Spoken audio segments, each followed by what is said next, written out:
Jadi kita ini harus mikir juga. Mergo masyhur gitu. Ana wong saking bodhone iku mau belajar fikih, kok fikih kabeh ana khilaf. Bareng dene mondok Mekah, nek Mekah mau dolanan tok. Tiap takoki masailul fikih disebut fihi kaulani. Ini ada dua pendapat. Wong pertama ngirane alim kabeh. Wong kok kabeh roh iku ana khilaf. Terus ana sing mangkal takoki. Mbah, hukumnya demenan piye fihi kaulani. Berarti Arab. Barwan demenan kok fihi. Kaulani demenan dan rokok ngawur. Demenan dihukumi fihi kaulani. Kode ini aku mau latihan ibu-ibu alim, orang alim tapi ibu-ibu alim. Paham ke? Sehingga dalam banyak hal misalnya riba, saya tidak mengatakan bunga loh, riba. Riba itu dengan bunga itu kadang sama, kadang enggak. Pokoknya riba.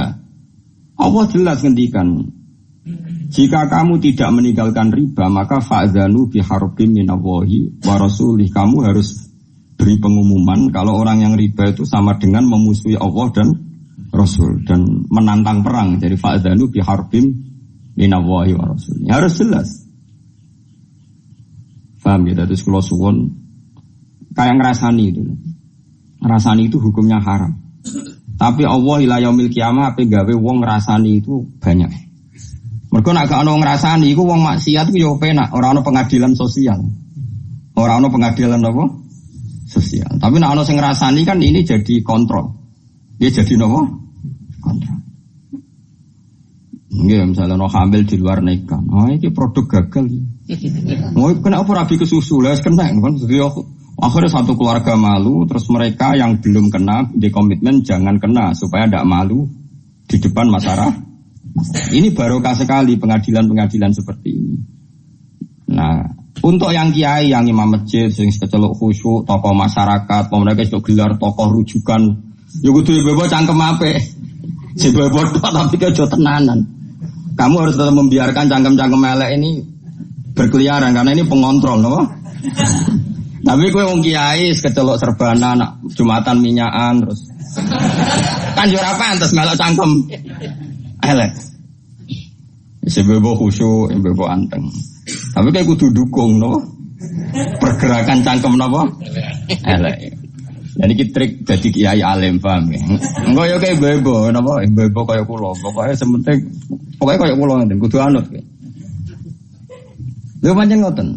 Kulo ini termasuk matur teng aswaja teng tayu matur ngoten. Rasulullah itu unik, figur yang unik. Misalnya begini, Mustafa kok mati ngombe, Mustafa ya pantes ya. Apa? Zait gak pantes. Zait itu sing saleh ya akeh padha wae.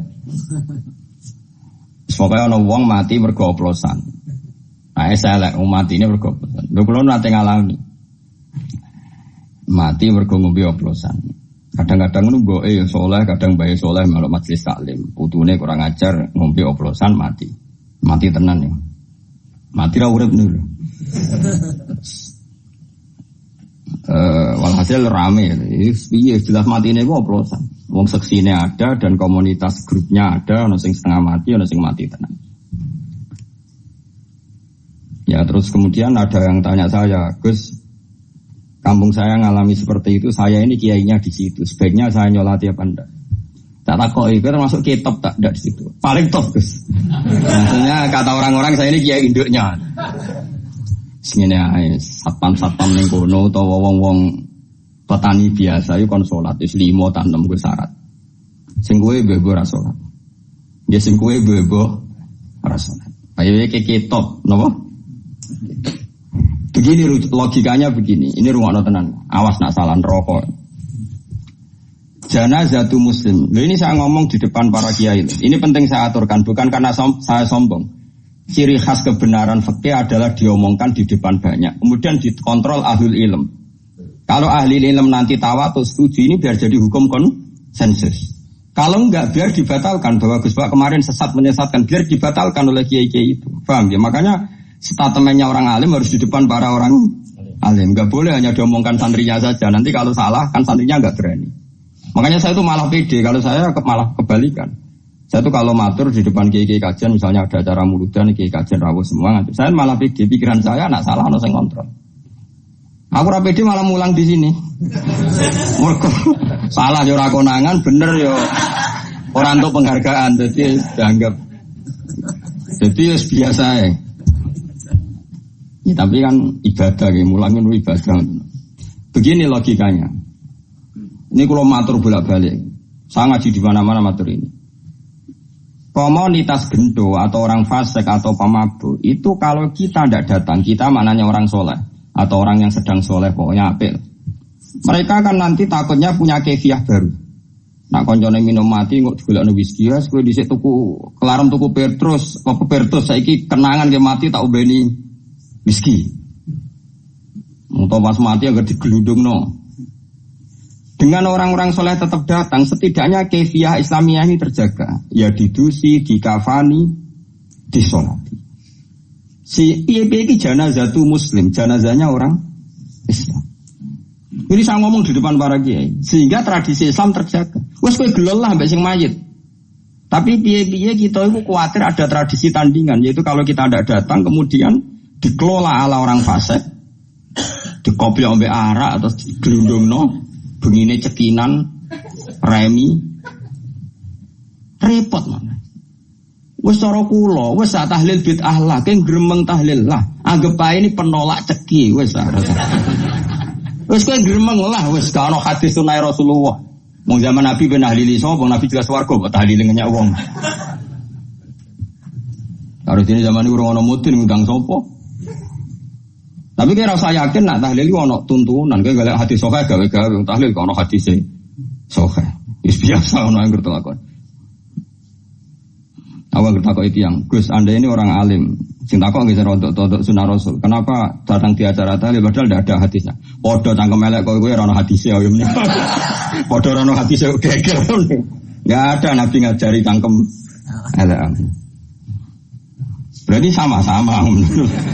Sama-sama ra jelas sampeyan. Serawanin Rosno. Nah ini saya ulang lagi, irungono tenan ya. Orang yang jelas mati oplosan, pernah juga ada yang tanya orang yang mati bunuh diri. Itu saya pernah ya ada sekitar 22 kiloan lah dari kampung saya, itu di kampung di atas gunung. Itu ada orang bacanya rontok soleh, wong soleh terkenal soleh ya. Justru karena soleh terlalu soleh kuper, tapi soleh kuper. Bojone ayu juga wong lu mati malah bunuh diri. Piye kehilangan bojo, kehilangan awake. Itu kiai temannya itu tanya kasusnya itu nggak ada yang berani nyolati karena mati bunuh diri itu kan hukumannya berat. Ya kayak mati oplosan, mati bunuh diri, mati firor anis zahfi, lari dari perang, atau mati pas di tempat maksiat, tempat mesum macam-macam lah. Ini caranya gini, cara berpikir kita. Kalau kita tidak datang, kita ini siapa saja, tidak harus orang banyak. Nanti mereka melahirkan kaifiah baru. Biasa ulang lagi melahirkan ya, itu satu. Dan ini tidak baik bagi Islam karena nanti setelah ada kaifiah baru, kita ini malah kesulitan menghilangkan. Paham ya? Kesulitan enggak? Karena nanti kalau ada orang fasik mati, yang masjid menunggu. Grupnya mereka sudah bikin kaifiah belum ya? Ternyata mereka datang lebih awal terus dikaifiahkan ala mereka, enggak ada sholat, enggak ada kafan, terus langsung di kita kerepotan kan? Mendingan kita datang. Dan alhamdulillah tadi saya contohkan rata-rata mbahnya itu ya orang soleh atau keluarganya atau RT-nya. Sehingga karena mereka soleh ini kayak sepakat masih fasik lah diperlakukan sebagai janazatu muslim. Kadang baik nangis-nangis ning kiai putu kula Gus, putu kula yai jenengan dongakno di sepuro njen kelakuane pun ngoten macam-macam. Nah, dalam tradisi Rasulullah dulu ketika Abdullah bin Ubay mati karena anaknya santri, nyatanya Rasulullah datang karena menghormati keluarga. Ada roh nak kelakuannya Abdullah bin Ubay itu kayak seperti itu. Anggap saja kamu menghormati keluarga. Dua, menghormati kaifiyah Islamiyah, yaitu kaifiyah Islam yang tadi. Karena kalau ada kaifiyah baru kamu yang repot. Lu kalau nanti ngelakoni ini nyata. Di kampung sebelah saya itu terkenal wong itu tukang nanggap dangdut. Dan lu semblotor-blotor nih. Macam-macam lah. Loh itu orangnya itu kultus sama saya. Tapi ya kultusnya wong abang kan. Gus, sesuk anak kula nikah. Jenengan sing akad to. Yo jam 9 jam 09. Mungkin ngapunten Gus jam 2 wonten dangdutan. Lah terus piye? Jenengan teko sing akad mari yo. Ya tenang ya. Wah itu termasuk sisi kontroversi saya karena orang-orang itu. Iya Gus Mas karwan wonge maksiat jangan kok gelem teko. Makanya saya ini diuntungkan terkenal ngalim. Mau kan sungkan mau gremeng tok rawani dadi penting terkenal alim penting paling gak wong nyoal iku apa? Gremeng ngono. Karena pikiran kita sederhana, kalau kefiatun nikah orang alim tidak mau datang, lalu mereka kalau bikin kefiah baru juga kita kesulitan. Setidaknya dengan mereka masih butuh orang alim, ada kefiah sing mujma' alaih, yaitu carane mati ne mayit, oplosan lah ya didusi, dikafani, disolati, dipendem. Saya sebut satu-satu ya, didusi, dikafani, disolati, dipendem. Kefiah nikah ya dinekahno waline utawa wakile dengan 2 saksi. Wes. Sekarang kalau kita tidak datang, lalu mereka bikin kefiah. Makanya saya anggap kita datang ini fardu kifayah, datang saja. Nah, tapi jangan kitopnya.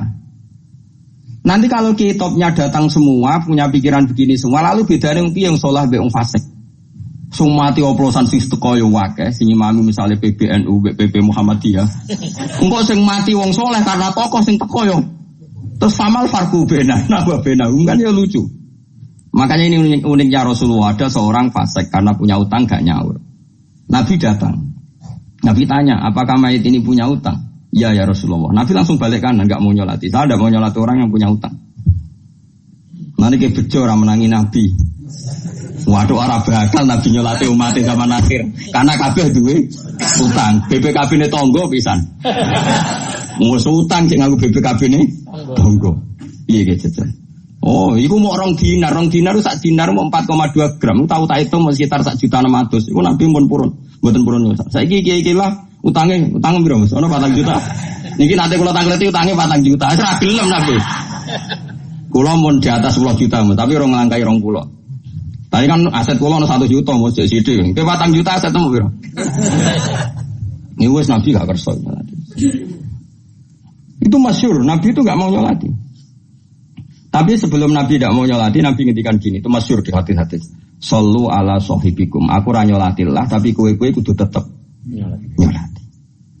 Sehingga kata Imam Nawawi dalam Syarah Sahih Muslim mengatakan, jika ada orang fasik meninggal, maka sebaiknya kitopnya itu gak usah ikut nyolati. Terus saja orang kan sepakat lah, misalnya di kawasan Rembang Mbah Mun, di Hajen misalnya dulu Badullah, di Kudus misalnya dulu sepakat orang Barwan. Ini kan kiai kitop sing mujma' lah. Ini sebaiknya tidak usah nyolati karena ini nanti jadi ukuran. Ternyata wong fasik lah ya disolati wong top. Ya sing nyolati cukup ya Hak Mustofa terus teko mbek kukur-kukur terus salate rapati fase. Pokoke sementing ono salat. Biar dengan ada sholat ini berarti ada keberlangsungan tradisi Islam dalam mengelola jenazah. Paham ya? Terus kalau ngakat nikah, artisnya dari itu sudah teko, mus sudah delok. Tapi biar sing ngakat kiai, misalnya kiai teko terus diakat penyanyi dangdut malah karu-karuan. Ini semua niati dengan kita datang berarti kefiahnya ala kefiah Islam. Ini penting kolator, ben kowe ora terlalu garis lurus, ya aja garis bingkok. Mesti ngerti duduk perkara hukum itu tahu. Ya, jadi ini penting kolatorakan. Penting sekali ya. Jadi itu kefiah yang dilakukan para ulama dulu. Nggih, sallu ala sahibikum jare dawuh Nabi senajan to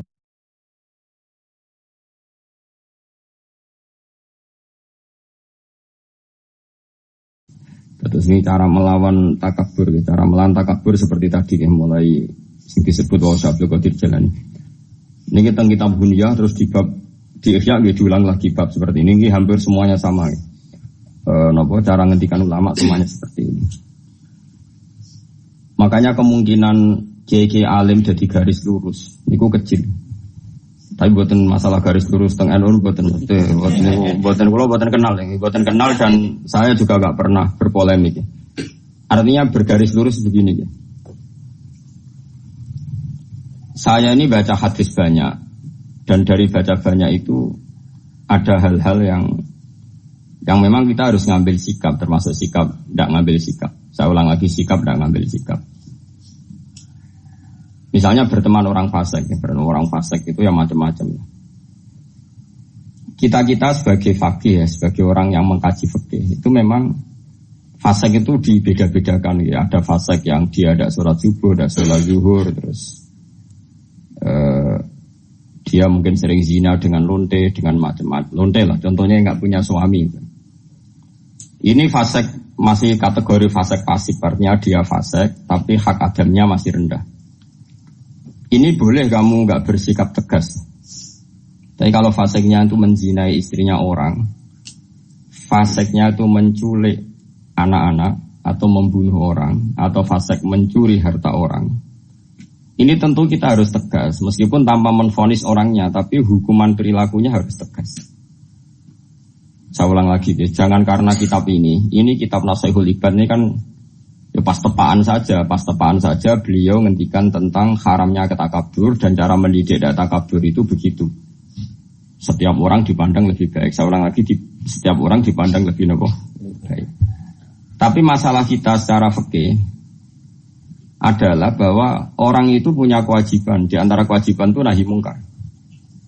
Dalam tema-tema seperti ini mungkin orang-orang yang garis lurus, orang-orang yang mungkin di ormas-ormas keras lebih baik.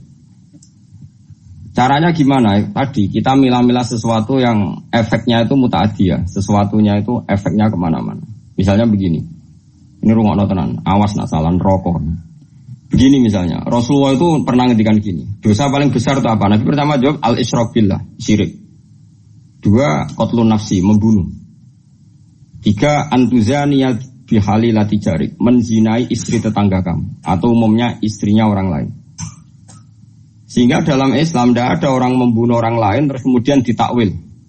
Jangan-jangan punya motif yang positif, tidak bisa, ini kriminal, loh. Makanya jangan sembarangan kamu bilang misalnya kita harus berbaik-baik orang fasik, bisa saja nanti husnul khotimah.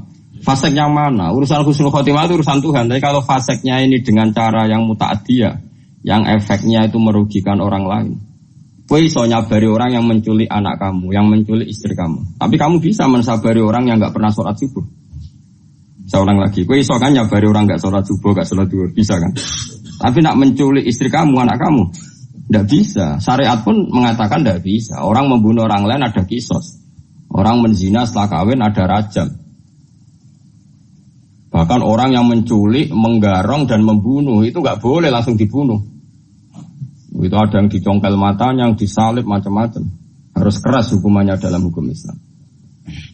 Makanya nggak boleh ngaji satu kitab hanya karena satu kitab terus kita ngaji terus tawadhu. Ambek wong sing mateni bojomu ya tawadhu.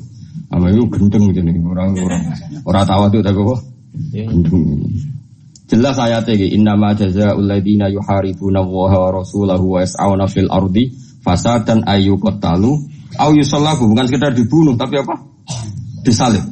Aw tuqatta'a aydihim wa arjuluhum min khilafin aw yunfau minal ard. Sebelum disalib tangan kanannya misalnya dipotong, tangan kirinya dipotong, atau selang-seling tangan kirinya dipotong, tangan kanannya dipotong. Autoqatta aydihim wa arjuluhum min khilaf. Min khilaf itu di apa?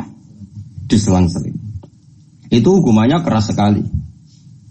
Begitu juga misalnya maling yang melebihi rubu dinar. Meskipun kita tidak bisa melakukan hukum itu karena kita di negara Pancasila, itu nggak masalah. Kita tidak melakukan itu. Tapi kita tahu kadar emosinya Allah, kadar dukane Allah, kadar dukane Allah dan Rasul. Saya ulang lagi ya.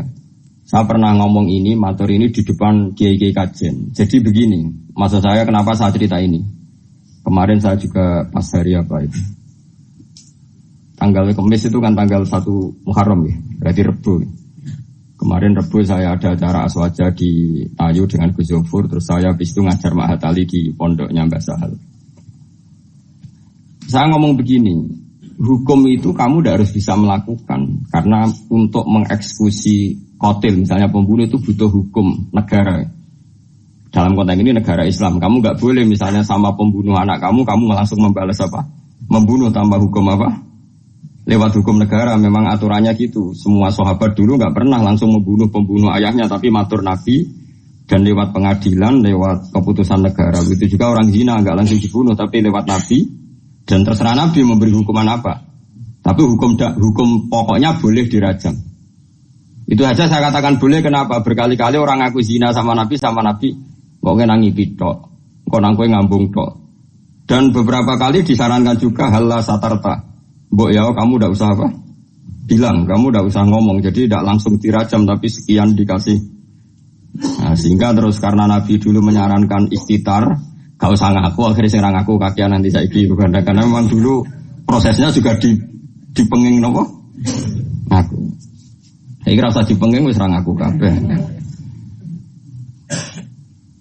Makanya saya bilang rajam itu tidak wajib juga, hukumnya begitu. Tapi zaman Nabi pun banyak yang ketika lapor pernah zina sama Abu Bakar, sama Umar disarankan halla satar tahu bidailik mana nih, boyau kamu itu istitar, tapi kemudian Anda tobat. Ini penting ya, saya ulang lagi ini penting sekali. Karena kalau kamu berdalih negara Indonesia itu tauhid, tidak ada rajam, tidak ada qat'us sariqah, tidak ada macam-macam. Pertanyaannya itu begini loh, setelah hukum rajam tidak ada, hukum kisos sama pembunuh tidak ada. Setidaknya kalau kamu tahu hukumnya qatilun nafsi itu kisos, kamu tahu tingkat murkanya Allah. Kalau kamu tahu tingkat murkanya Allah, misalnya di kisos tidak ada, kemudian negara modern dihukum seumur hidup, kamu harus setuju. Tapi dihukum seumur hidup ini kamu bukan setuju karena itu pengganti kisos. Saya ulang lagi, pengganti apa? Enggak, tapi kamu harus setuju biar pantas wong dolim itu dapat hukuman. Ya pantas wong dolim itu dapat. Tapi kamu tetap harus yakin kalau kisos lebih baik ketimbang hukum seumur hidup. Tapi jangan lalu kalau tidak kisos terus nggak usah sama sekali. Jangan, itu wong mutung. Nopo? Wong nopo? Mutung. Dalam kaidah fikih tidak boleh seperti itu. Jadi malah yutroku kulluh, la yutroku kulluh. Kalau tidak bisa ideal, ya jangan sama sekali. Guiling-gilingan, nak orang yang berbuat dolim, lahum fid dunya khizyun, di dunianya harus dapat kehinaan. Begitu juga menyangkut lonte, sundel dan sebagainya, copet. Misalnya ada orang jadi lonte karena ini negara modern, demokratis, nggak ada hukumannya, itu urusan hak asasi manusia, apalagi dia tidak punya suami. Oke, itu urusannya. Tapi kemudian delalah tonggo-tonggo ini nyebut itu lonte, sundel, WTS, terus maling, copet, germo, wes elek-elek lah. Cara wong nganggur ya sampah masyarakat, gento, macam-macam lah. Itu meskipun kita yang kiai, saya ulang lagi kita yang kiai kan bobo soleh tenan memang nak ngomong terukur. Terukur manane sing wis ngomong lonte akeh sene bobo menang sehingga kita kecelok cangkem apik. Masuk ke bobo soleh, kamu harus kuat ilmunya, itu bagus ketika masyarakat menvonis itu lonte, sundel, maling, copet, gendo. Karena ciri utama kesalahan adalah ngendikane Allah lahum fid dunya khizyun, di dunianya juga harus hina. Termasuk dengan penamaan-penamaan yang buruk. Meskipun orang tertentu karena dia kiai atau sufi gak perlu melok kecangkeman se-ekstrim itu. Tapi biarkan kalau Allah bikin hukum seperti itu. Karena ciri utama kesalahan adalah lahum fid dunya khizyun. Kalau salah itu dimaki-maki. Ini penting kalau aturaken kata ngedikane Kanjeng Nabi, Allah itu akan mencabut barokahnya bumi jika orang dolim tidak dikatakan dia dolim. Karena nanti kalau salah istilah, misalnya satu kampung itu orangnya beretika semua, khusyuk kabeh, meneng kabeh, omongannya apik kabeh. Ono wong lonte dari boten derek-derek, ono copet dari niku boten copet nih, niku tiang kreatif sing baik. Ono lonte dari, wah niku tiang laris, wah yo repot nih. Jadi lonte laris dari niku tiang laris dari orang di koyok dhisik ana ide lonte dibacakno wanita harapan. Mohon yo dadi repot. Makanya saya pernah bersaksi betul, ini saya berhadapan-hadapan. Ada orang yang aid karena free sex ya, bukan aid karena kecelakaan bekasnya jarum atau bekasnya gigitan atau apa, pokoknya karena benar-benar free sex ya, seks bebas ngawur. Ada dokter itu konsultasi sama ulama. Kemudian saya pas di situ ada beberapa ulama, ada beberapa kiai pasti. Di dokter tadi orangnya sangat nasionalis ya, dia ada gak mati mikir lah pentingnya agama. Dia tanya, Pak Kiai sekarang kedokteran baru nyari obatnya aid gini-gini dan kita ikut terlibat penelitian gini. Dia bangga sekali menceritakan ikhtiar untuk mencari obatnya aid. Kiai ini terkenal ramah sekali, terkenal ramah, terkenal sopan, terkenal gak pernah ngedikan keras. Tapi di luar dugaan saya pun tidak pernah menduga kalau kiai tadi jawabnya gini. Wong zina sak karepe dhewe iku wong maksiat. Pangeran kepen ngukum sampean kepen ngobati. Kono nak sampean kepen nantang kersane pangeran. Oh nangis dokternya. Dia gak ngira kalau kiainya jawabnya seperti itu. Sama orang copet itu kan merugikan orang banyak. Nggawa bojone wong zina merugikan orang banyak. Kemudian masyarakat kita sudah menghukum dia sundel, dia copet, nak menotobat. Setidaknya ini gak jadi karakter yang dimaklumi. Kalau perilaku ini dimaklumi kan malah repot kita. Anak kita zina tidak merasa salah, istri kita, saudara kita, karena merasa di situ gak diperlakukan secara sinis. Barokahnya diperlakukan secara sinis kan lumayan, ada ketakutan. Paham ya? Paham ya? Nah seperti ini ya biarin Allah bikin hukum lahum fid dunya khizyun, di dunianya pasti ada unsur dina, entah kadarnya gimana itu terserah pengira.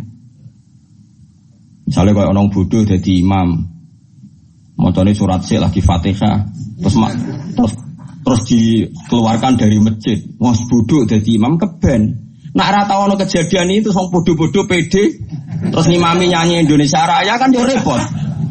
Paham? Jadi kita ini harus mikir juga. Mergo masyhur gitu. Ana wong saking bodhone iku mau belajar fikih, kok fikih ku kabeh ana khilaf. Bareng dene mondok Mekah, nek Mekah mau dolanan tok.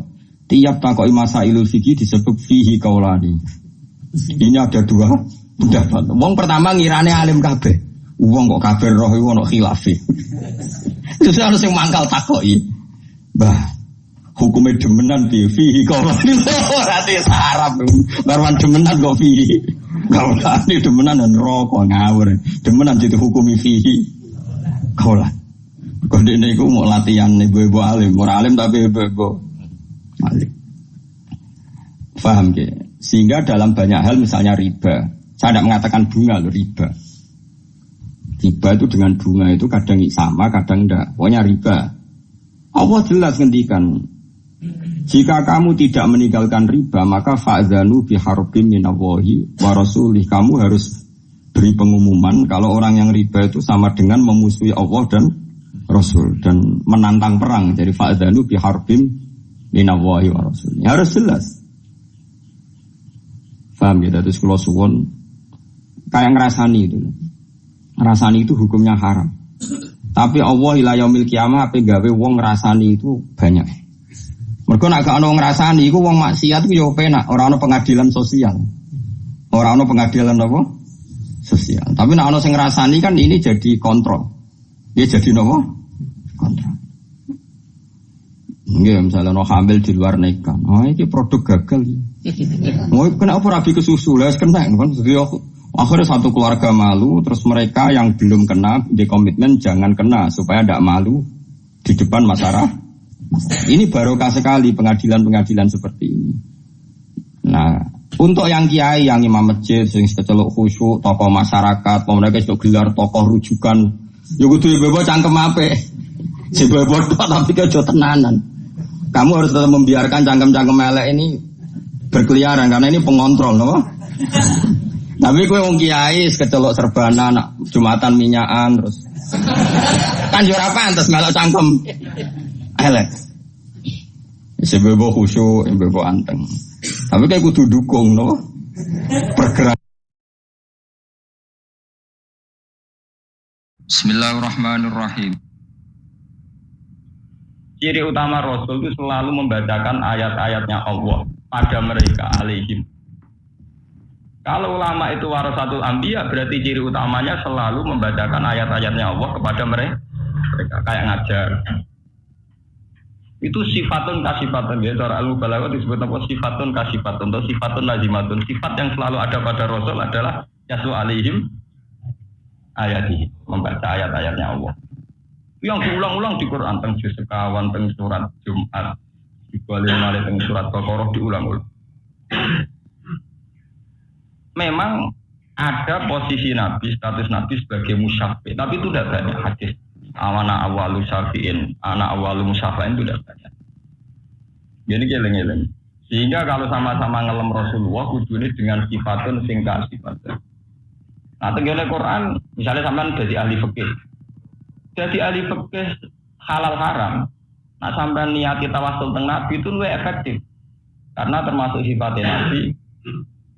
Nabi al-ummi alladhi yajidunahu maktuban indahum fit Taurati wal Injil ya'muruhum bil ma'ruf wa yanhahum 'anil munkar wa yuhillu lahumut thayyibat wa yuharrimu 'alaihimul khaba'ith wa yadh'u anhum israhum wal aghlal allati kanat 'alaihim. Termasuk sifatnya Nabi adalah tegas. Yang haram-haram yaitu khaba'ith, yang halal apa? Halal. Terus Nabi punya sifat wa yadh'u anhum israhum, punya tradisi menghilangkan beban umat. Misalnya kalau kamu jadi politikus, jadi orang kaya, jadi apa saja, punya tradisi wa'idha'un apa? Israhu. Punya tradisi mengeringankan beban apa?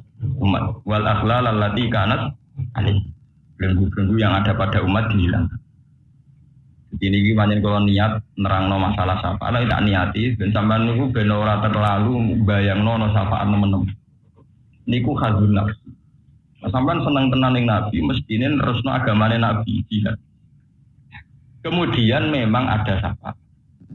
Tapi sebetulnya asal-usul syafaat itu di tabduib, di farun, ya tahu? Zaman saya bayang orang-orang masa panas yang ngono, kanjeng Nabi kentar-kentar yang tengah ngenteni kue-kue rembus warga. Kira-kira sakit.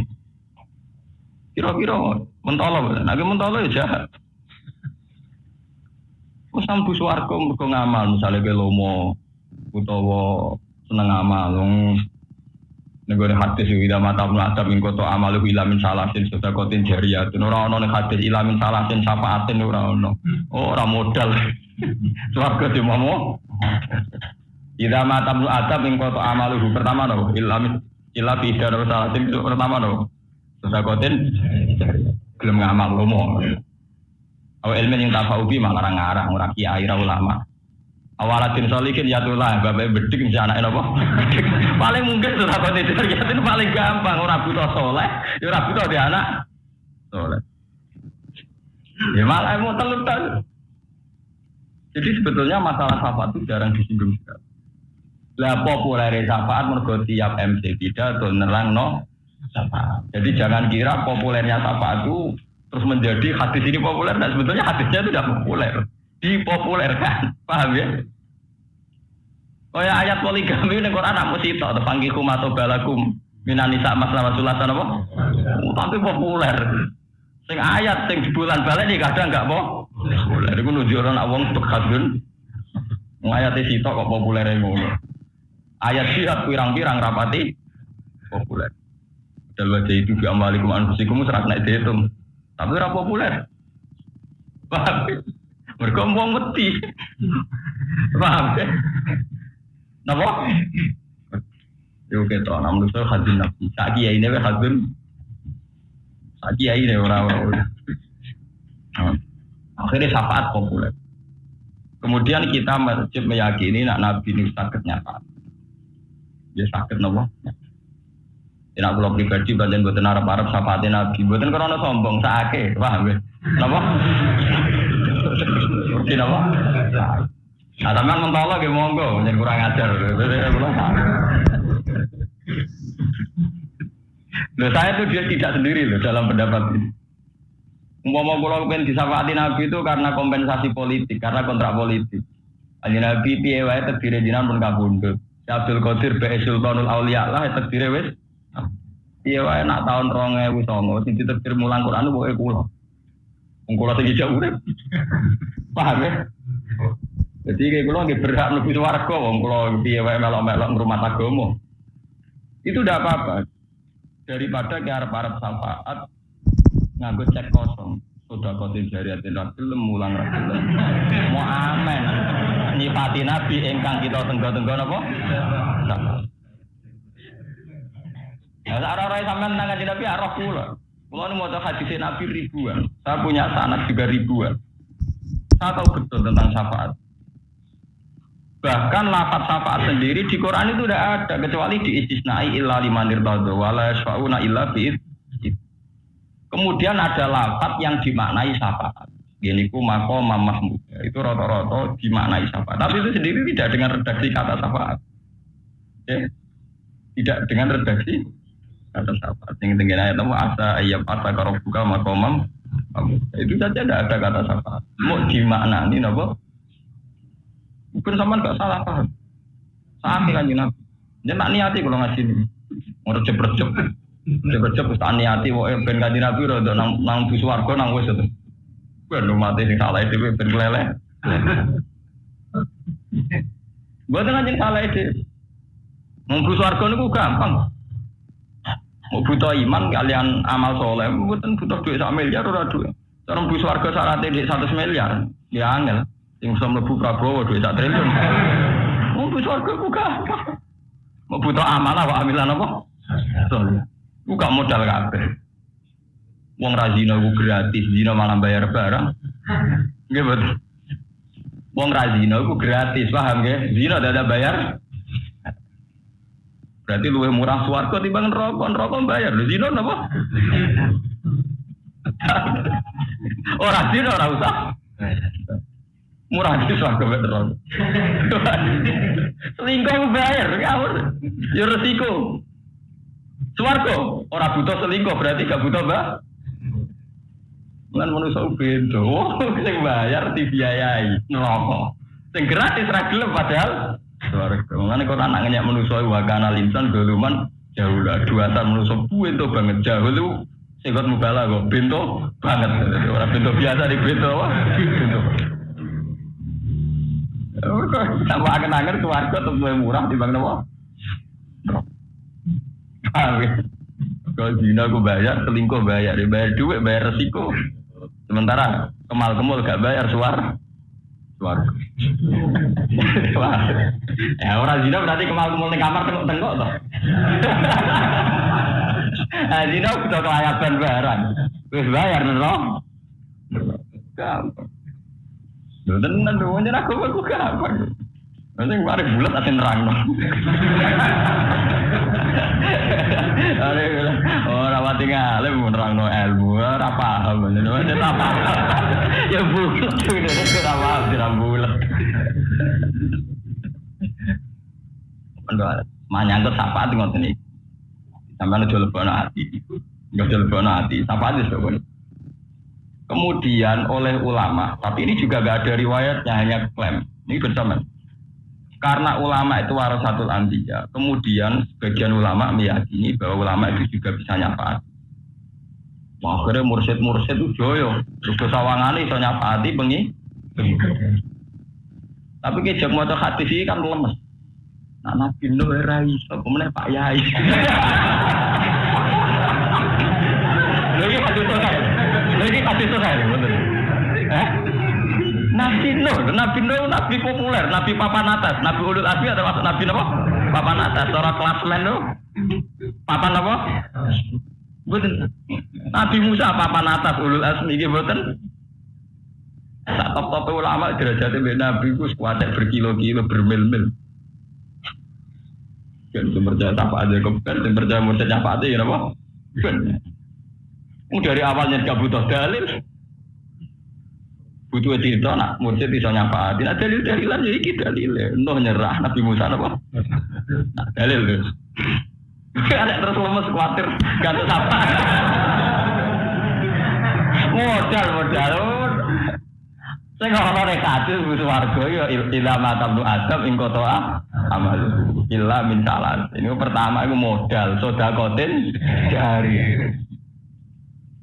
Sodako itu bijariah. Jariah artinya ini loh. Nak kue amal mau 10.000 rawan teh. 1 juta kau lu ya awet. Paham gitu. Padahal syaratnya sudah kau itu sodakotin jariah. Sing rawan mili terus potensi mili terus mesti sing akeh. Titik tak dalam tuh. Jadi kan Nabi yo pintu. Nabi ora pintu. Jadi kowe nak wakaf tanah go masjid awet. Paham ya? Berhubung ke masjid didirane tok kepal.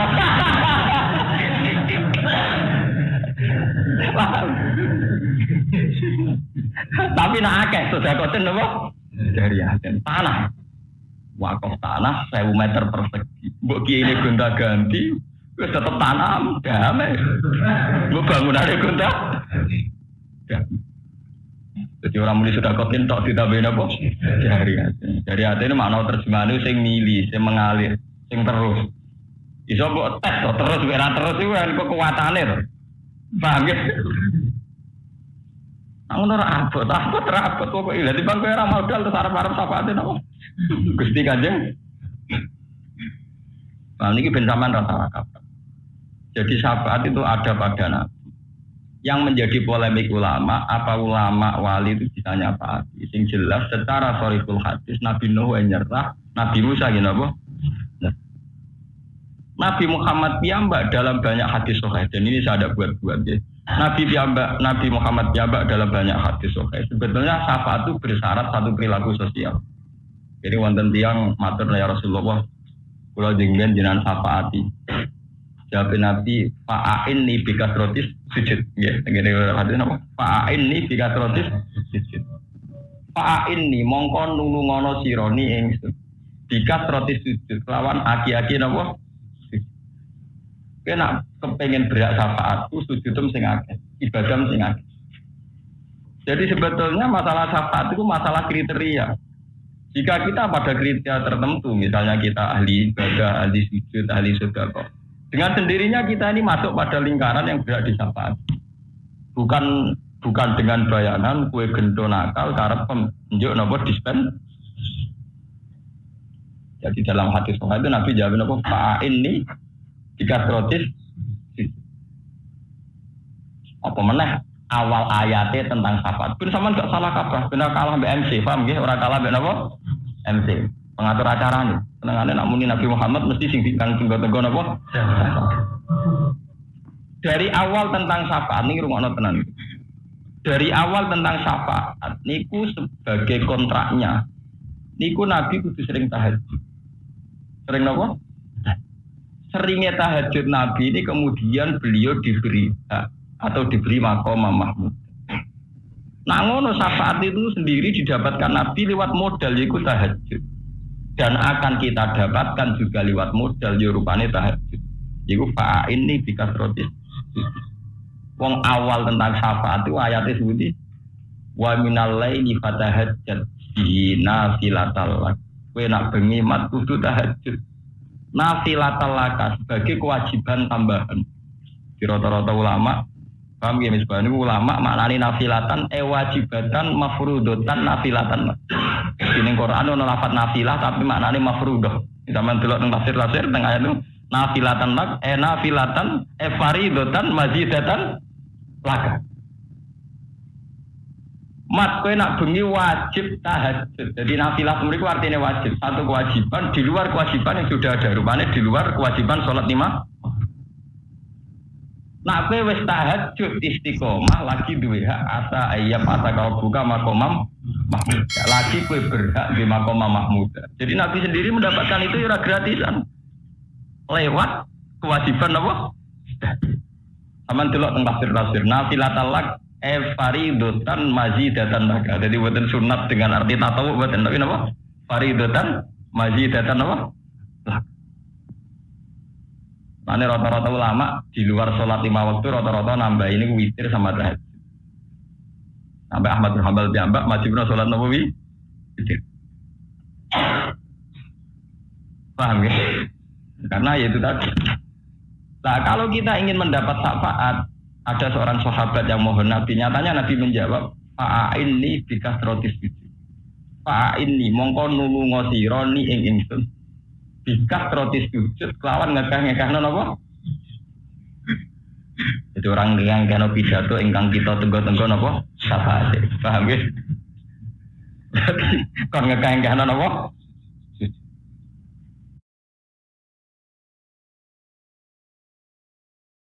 Bismillahirrahmanirrahim. Babu hukmi man.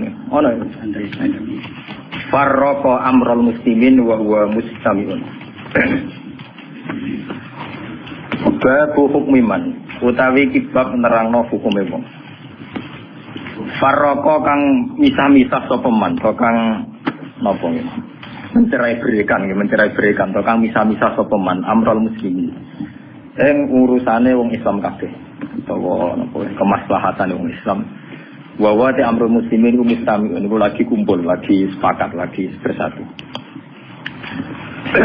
Haddatsani Abu Bakar bin Nafi' Muhammad bin Bashar qala Ibnu Nafi' haddatsana Gundar wa qala Ibnu Bashar haddatsana Muhammad bin Ja'far haddatsana Syu'bah an Ziyad bin Ilaqah qala sami'tu Arfajah qala sami'tu Rasulullah sallallahu alaihi wasallam yaqul innahu satakunu hanatun wa hanatun faman arada ayufarriqa amra hadhil jamaah wa hiya jami'un fadribuhu bisafka inan mangkana.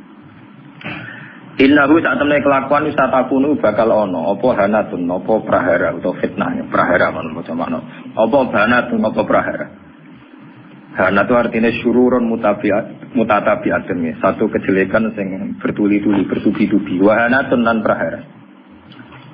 Faman mongko te sapane wong aro dayu ngersakno sapa man ngarepno sapa man ayu farika yen to misa-misa sapa man amro hadil umat ing perkarane utawa urusane ikilah umat wa ya hale utawi hadil umat iku jami'un iku lagi sepakat lagi kumpul fadribu bisaf mongko mukula sira kabeh bu ing man bisaf kelawan pedang kelawan apa kekerasan utawi kelawan pedang kainan makana kainan ku anane sapa wae kainan iku sapa wae man tegese sapa wae kana tinemu sapa man soe kainan mangkana iku ya siapa saja.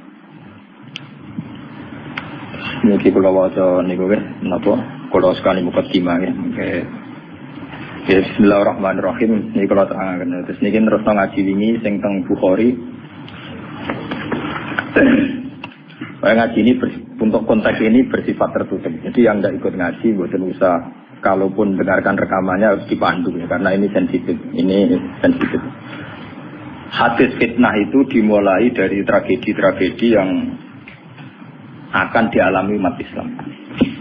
Terus di akhir hayatnya Nabi itu sering ngendikan bahwa urusan kalian yang akan datang itu yuradu aliyah, semuanya pernah ditampilkan kepada saya, termasuk tragedi-tragedi kemanusiaan yang akan dialami umat ini.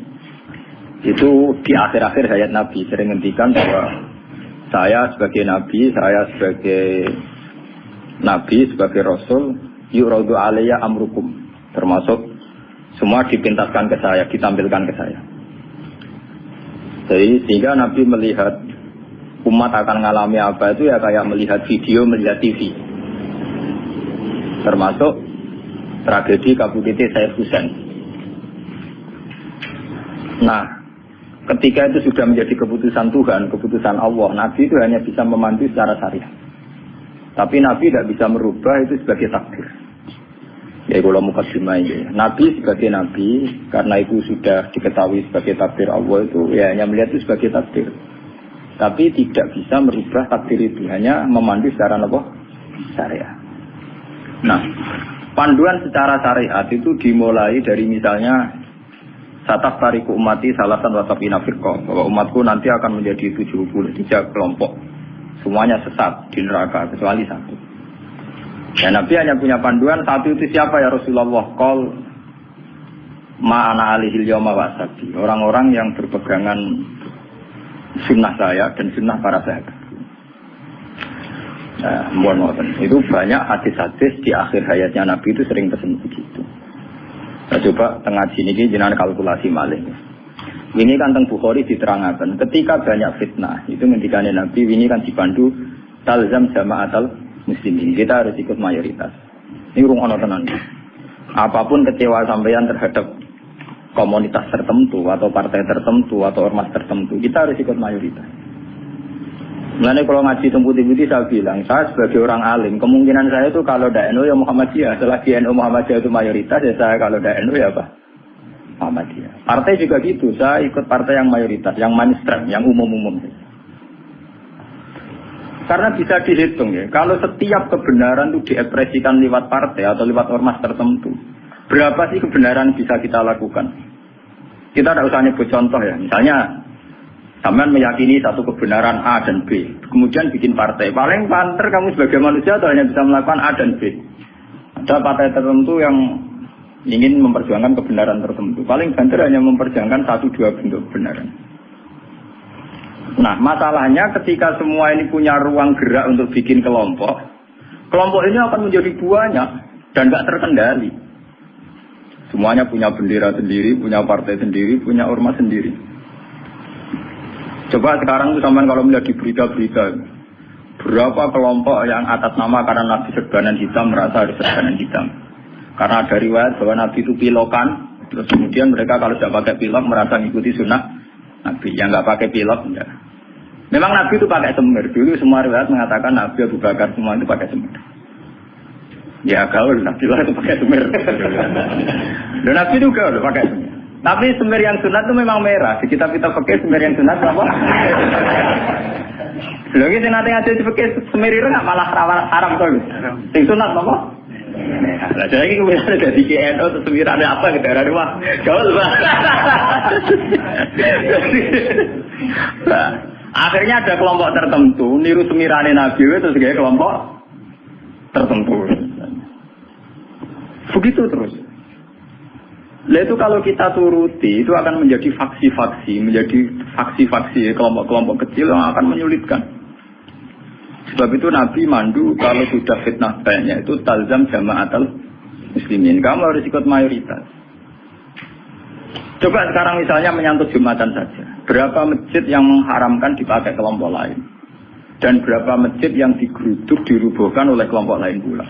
Hanya karena satu keyakinan kebenaran kemudian diekspresikan dalam bentuk ibadah. Hanya masjidnya A beda dengan B. B dengan apa? C. Itu kalau dituruti tidak ada selesainya. Nah itu Nabi berpesan, kalau ada kelompok Islam yang sedang solid, kok ada yang ingin memecah, itu boleh diperangi. Fatribu bisab itu boleh dilawan. Bahkan harus dilawan dengan kekerasan. Kalau harus dengan kekerasan ya boleh pakai kekerasan. Lalu kenapa Nabi se-ekstrim itu sampai menghentikan fatribu bisab? Orang itu harus dilawan dengan kekerasan. Ya tentu kalau kekerasan itu harus menjadi alternatif terakhir. Tapi yang jelas harus dilawan ya. Dalam teori modern ya harus dilawan. Tidak harus dengan pedang, harus dilawan. Kita punya sejarah dulu ya. Kayak dulu ketika mainstream Islam di Indonesia itu mengikuti pola NU atau Muhammadiyah. Dulu kita punya LDII. Punya Darul Islam yang dipimpin Kartosuwiryo. Kebetulan tetangga saya dulu orang Rembang, orang Sulang, daerah saya.